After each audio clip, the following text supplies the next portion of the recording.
The shoreline between Smokeum Beach and West Beach in Soap Lake will be surveyed for a trail to connect the parks. The Soap Lake City Council approved adding $5,000 to the existing $3,000 set aside for a land survey. Money would come out of the city's lava lamp project fund of about $148,000. Wenatchee-based Gray and Osborne will perform the survey. In Northwest news, a man from South Africa is stuck in federal detention after authorities say he overextended his stay in the country by 30 minutes. Como 4 reporter Keith Eldridge has the details. For 6 months, Diego Samanasi said he roamed freely about the United States, backpacking all over the country.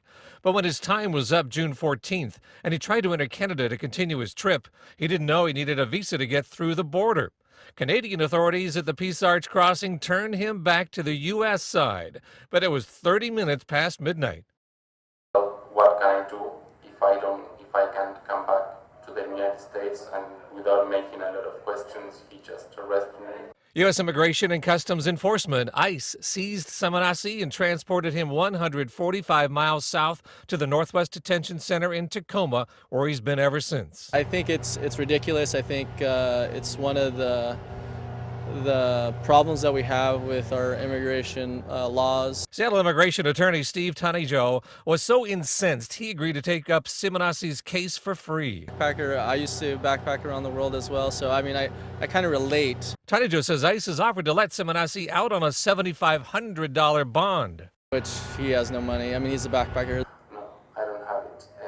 And to be honest, I don't think I have to pay it. I haven't done any crime, any illegal thing. Or he can pay for a one-way flight back to Uruguay. Which also he doesn't really want to do because he just wants to continue his travel.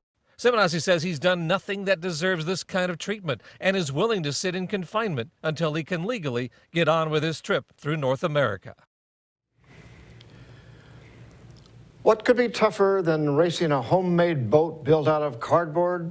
Building a cardboard boat in only 2 hours and then attempting to race the craft in the annual Longview Cardboard Boat Regatta. Most vessels in the regatta take dozens or hundreds of hours. Organizers created a special award for those who show up late and unprepared, the Procrastinators Cup.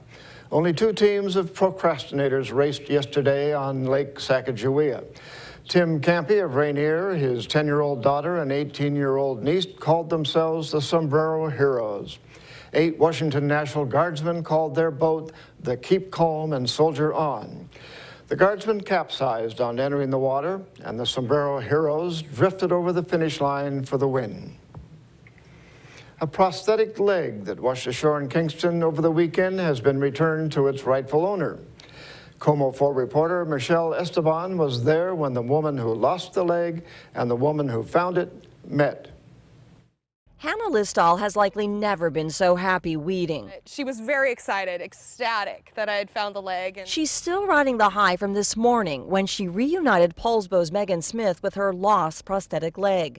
Megan's sister saw a Facebook post and heard about the Sunday night Como News report featuring Hannah desperately seeking the leg's owner. I cried.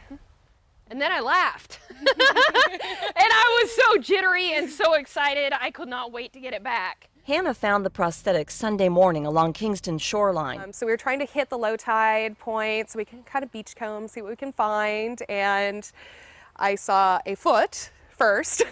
The night before, Megan and her husband were swimming here. I was about halfway to shore, and then that's when I realized my leg was gone. Panic set in. And I dove down into the water, and I couldn't find it. I looked and I looked. Megan swims with her prosthetic all the time, and it's never come off. She says she couldn't afford a new one. Her backup is used only for running. It's not as comfortable or meant for daily use. It's like getting your leg back.